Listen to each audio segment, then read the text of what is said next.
যে 500 বছর ধরে যে রামজি কত আন্দোলন হলো, কত লোক মারা গেছে, সেই জায়গাতে ওনার ভগবান রামের প্রাণ প্রতিষ্ঠা, রামলালার প্রাণ প্রতিষ্ঠা করেছেন গত মাসে 22 তারিখ। এই যে একটা আস্থার বিষয় দাঁড়িয়ে গেছে, যে প্রধানমন্ত্রী বলছেন আমি গ্যারান্টি দিচ্ছি, আর গ্যারান্টিরও গ্যারান্টি দিচ্ছি, আমি গ্যারান্টি দেওয়ার পরে আবার বলছি তার উপরে গ্যারান্টি। এবং বিকশিত ভারত সংকল্প যাত্রা উনি গ্যারান্টির গাড়ি পাঠিয়েছেন আমাদের কাছে, সারা ত্রিপুরা ঘুরেছে, প্রায় 16টার মতো গাড়ি সিটি। এর আগেও আমরাও প্রতি ঘরে সুশাসনে সেটা আমরা করেছি, যে প্রতিটা যে সুবিধা প্রতিটা বাড়িতে যেন পৌঁছায়, শেষ ব্যক্তি পর্যন্ত, সেই কাজটা আমরা গত প্রধানমন্ত্রীর জন্মদিনে আমরা শুরু করেছিলাম, এবার আবার শুরু করেছি এই বিকশিত ভারত সংকল্প যাত্রার জন্য।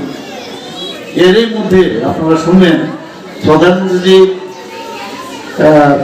উনি বলেছেন যে বিকশিত ত্রিপুরা, বিকশিত ভারত একটা প্রোগ্রাম এখানে করবে। মানে ত্রিপুরাও যে বিকশিত হয়েছে সেই প্রোগ্রাম আমরা আপাতত ঠিক করেছি। এখানে এর মধ্যে হবে উনি ভার্চুয়ালি উনি আমাদেরকে সম্বোধন করবেন, এই আগামী 4-5 দিনের মধ্যে সেটা হবে, অথবা 1 সপ্তাহের মধ্যে হবে।